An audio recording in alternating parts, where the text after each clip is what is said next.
Hi, my name's Jeff Sailing. I'm the co-founder and CEO at Startup NV. And thanks for coming out to Pitch Day for 100K. It's always a great day to pitch. Wednesdays aren't my favorite day. Pitch days are my favorite day. And today we're going to hear from Kenny from Record. And congratulations to Ken, because we screen about 15 or 20 companies for every person who gets here on Pitch Day to actually pitch. So I know it's a bit of it's work to get here, and thanks for doing it. And we really appreciate it. And we can't wait to hear from you. Startup NV is Nevada's statewide nonprofit startup accelerator and business incubator. We operate 5 nonprofit programs for entrepreneurs or founders, all the way from the idea stage through heavy growth and investment. We also operate 4 investment funds or syndicates to invest in those companies. Our nonprofit is supported by government grants and corporate sponsors in the short term, and over the long term by our accelerator companies who give a tiny piece of equity or donate a tiny piece of equity to the nonprofit. And we all hope that that's going to be worth a lot of money one day. We won't have to go for corporate sponsors and government grants. But in the meantime, that's how we do it. And the investors also give back 5% of their profit to the nonprofit as well. So if when the founders make money and the investors make money, the nonprofit benefits. It's a really awesome circle of life there, if you will. Now we run Pitch Day for 100K fortnightly on Wednesdays, where companies come to pitch for the Q&A and for entry into our accelerator program. And that comes with an investment from Fund NV, our pre-seed fund. That's added to by our investor syndicate. On average, the companies that get into our accelerator raise about $125,000 from us. And that's matched by the state of Nevada's SSBCI program. So far, since 2021, we've made 19 direct investments. They ranged anywhere from $50,000 to $1.8 million. And our latest completed investment was on May 8th. And we have one pending right now. So this is something that happens 3, 4, 5, 6 times a year, depending on exactly what we're up to in any given year. Now for the legal disclaimer. The founders that are pitching today are pitching for investment from our SEC-approved venture capital fund and our accredited investor syndicate. The pitches are directed to those investors. Now, we invite the whole community to attend for educational purposes, like learning how to see other people pitch. Kind of like Shark Tank, hopefully not quite as mean. And the educational component to all of this is critical to our economic development mission here in Nevada. So once again, the pitches today are not a general solicitation to the general public, because that wouldn't be legal. For more information on how that all works, what this accredited investor stuff is, or if you want to register to pitch, just hit our website at startupnv.org. Okay, end of disclaimer. So our nonprofit work would not be possible without the financial help from grants and our sponsors, the City of Las Vegas, Clark County, the Nevada Governor's Office of Economic Development, as we call them, GOED, the EDA, Eide Bailly, and KPMG. So thanks to those organizations for their support. Just a couple other announcements, and then we'll get going. So first, on the 27th, we have a finance panel. We're going to be doing a finance panel right here in this room, and we're going to be talking about early stage investment as an asset class and how to invest in it and why it's a good thing and where it works and where it doesn't. So please look out for the announcements on that. Come on out for it. There'll be a few of us on the panel, and we'll be taking questions from the room. So please come out for that. Next, there's a program that we're running at Allegiant Stadium called Raiders Den, and it's teaching high school students about entrepreneurship. So if you have a high school student in the Las Vegas area, particularly if they're in a Title I school, have them check out the Allegiant Stadium website and look for Raiders Den. It's a really interesting program, and I think the students who come out for it, it starts on July 13th and runs for about 3 weeks. They come out for about 3 or 4 hours a day for 2 or 3 days a week for about 3 weeks. The next thing is we have a gaming accelerator that we're just starting to get underway. So we have a professional studio that develops games that has IP. So if you're an entrepreneur, you're interested in developing a gaming company, but you're not a coder, you don't have the skills to do that, go on our website and look for the gaming accelerator. It may be something that you want to take on, because our program provides all the technical resources. It provides all of the licensable assets. You end up owning, I'll say, a mid-teens percentage of the company. You don't have to put any money in. You essentially become a project manager for this company, and then you have a lot of equity in it. You learn how to create a gaming company by doing that. And hopefully that gaming company grows up to be something really big. At least we hope so, because we're putting a lot of our resources into making that a successful program. And then finally, we passed a new law and the governor signed it just last week. It's Assembly Bill 75. It's called the Nevada Certified Investor. We've changed the accredited investor standard in Nevada for Nevada investors investing in Nevada businesses. So instead of having to earn $200,000 a year on W-2 or have $1 million of net worth outside your principal residence in order to invest in these private companies like the ones you're going to see today, you now have to earn $100,000 a year or more. Or if you own a business and you're not a W-2 person, like you're a gig person or you have a business, you just have to earn more. You have to gross more than 2.5 times the median wage, which equates to right now about $200,000. So if your business is grossing more than 200, you can also invest. So for founders, it gives them a new source of potential investors.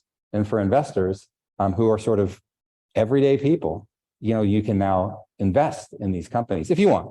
Nobody's putting a gun to your head, but you can if you want. So we're going to be putting together some programs to take advantage of this Nevada Certified Investor. And we should be thanking Speaker Yeager because he sponsored the bill, Secretary of State Cisco Aguilar, because he's the one that put the regulatory oomph behind it and got behind it. And hopefully we're going to be putting funds together with ourselves and with some of the chambers of commerce to take advantage of this intrastate investing scenario that we've created for Nevada. It's really unique. A lot of states are looking at us as an example of something that's creative and that a lot of other states want to do as well. So that's all of our announcements for today. So first up today is Kenny Eliason, and he's going to talk to us about Record.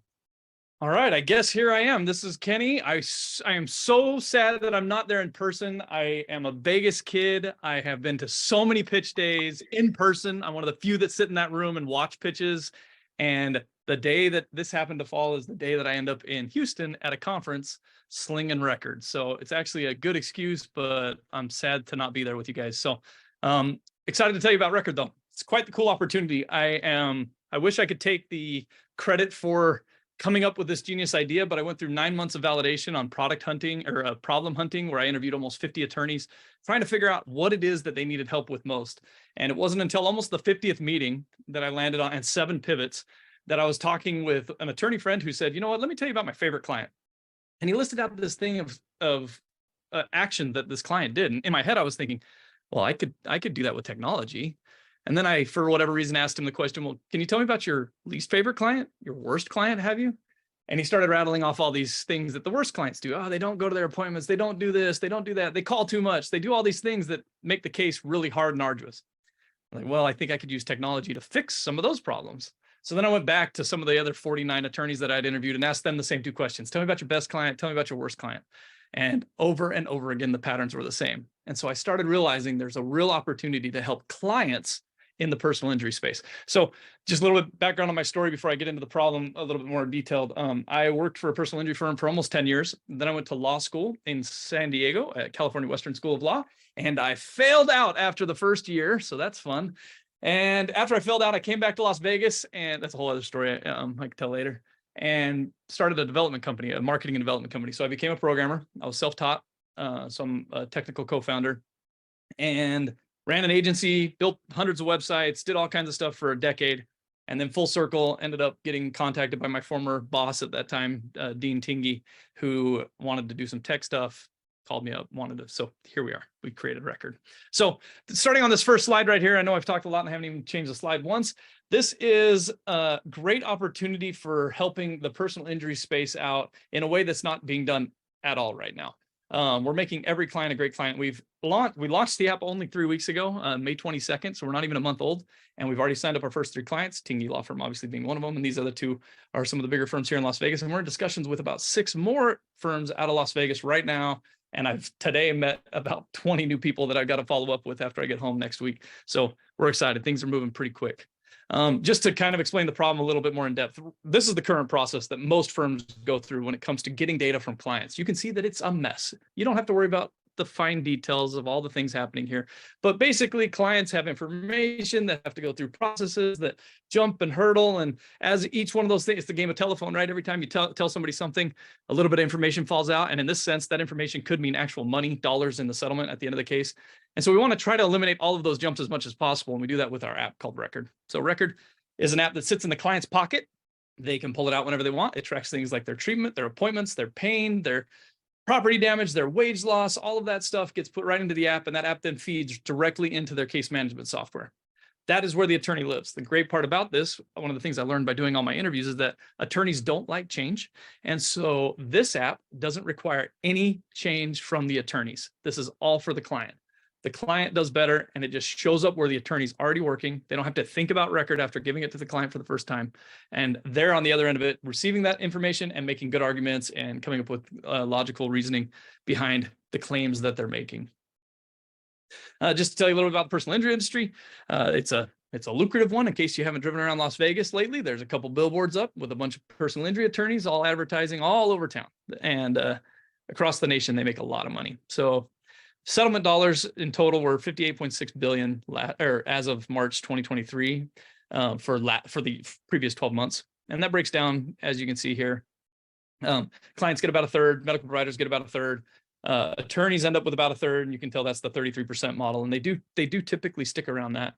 Of the third that the attorney gets, about 1/3 to 1/4 of that money is what's spent on costs, and the other chunk is on profit margin. So they have a lot of money to spend. It's a big, big market.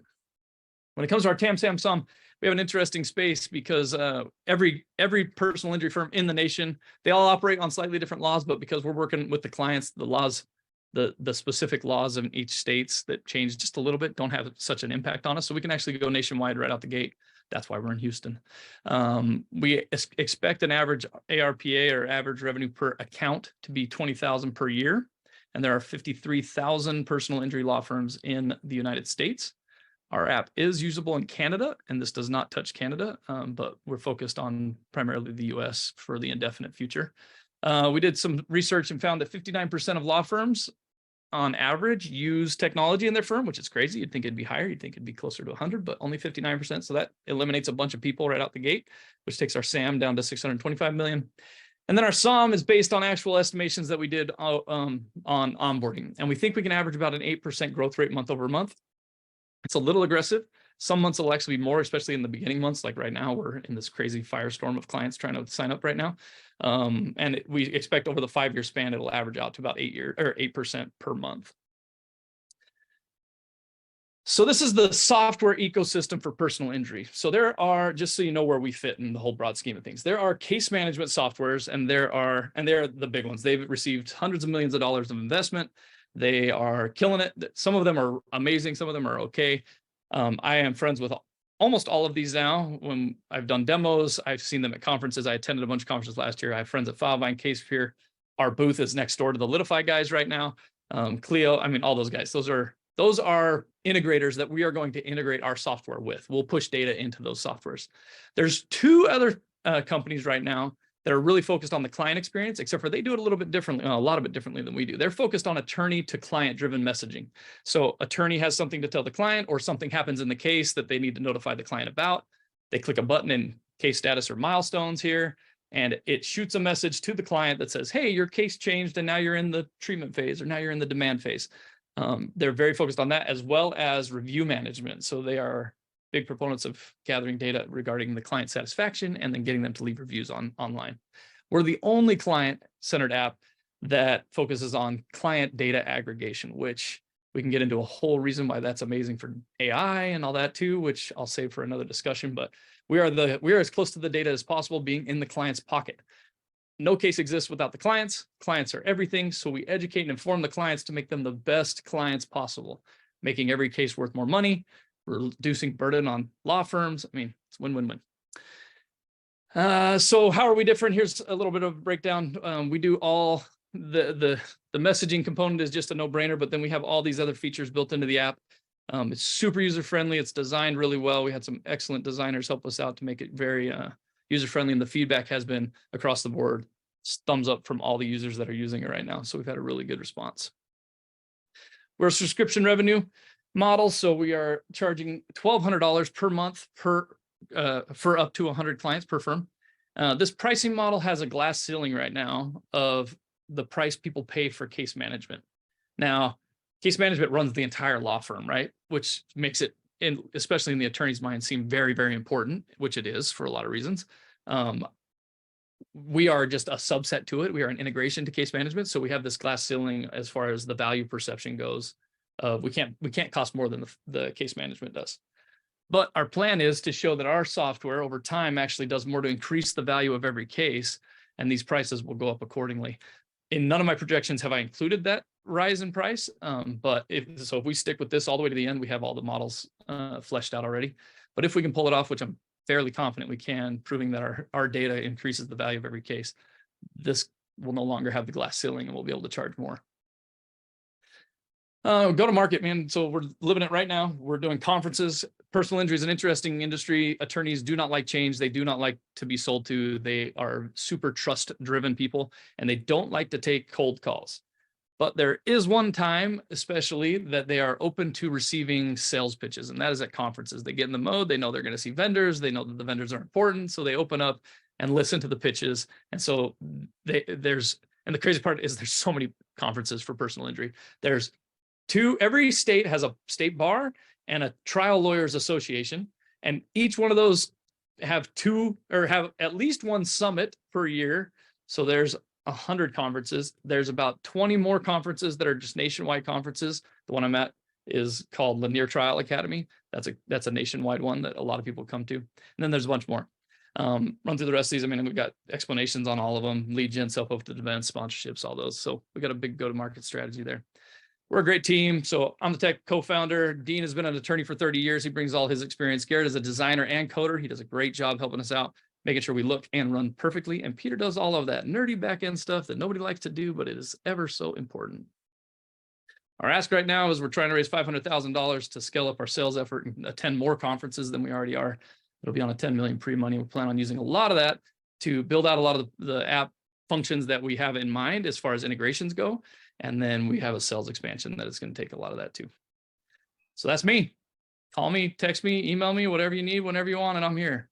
Thanks, Kenny. Awesome presentation. Thanks to everybody who participated with questions, everybody who watched online and here in the room. So just a few program notes as we wrap up. Now, investors, if you're curious about how to do this thing that we do called Startup Investing, we have 4 different places where you can engage with us. One is Fund NV2, which is pre-seed fund that invests in companies exactly like the ones you saw today. Angel NV is a annual angel conference where we teach the art and science of angel investing. So that we do that in the spring. We just finished that cohort. So that'll be back again in January. So keep an eye out for Angel NV if that's something you're interested in. Our seed fund, 1864, is a $10 million fund. We invest at companies at a little bit further along stage than the ones you saw today. Maybe after these guys have been in the market for a year or two and they're making $500,000, $600,000 a year in top line sales. Then those are the kind of companies after they've been around for a bit. That's what 1864 invests in. And in our syndicate, we put deal terms and deal memos together all the time. And we just send them out to our group. It's about 150 people right now to say, hey, our fund may be investing, maybe it's not investing, but this is a deal that we think is cool and you should invest in. So if you're interested in any of that, go to Startup NV, hit the investor page and just say, I'm interested, indicate what, we'll set up a meeting and we'll just talk about whatever's right for you and at your investment level and maturity level and all the rest of that stuff. So thanks again to the founders who pitched today, to all who listened in and asked questions. That's the key to this, is giving these founders questions, tough questions to answer so that they're prepared, not only for us, but for any other investors that they might talk to. Now, we're going to see you right back here again in 2 weeks at 2 p.m. on Wednesday. Until then, take care of yourself. And if you can, someone else too. Thanks very much.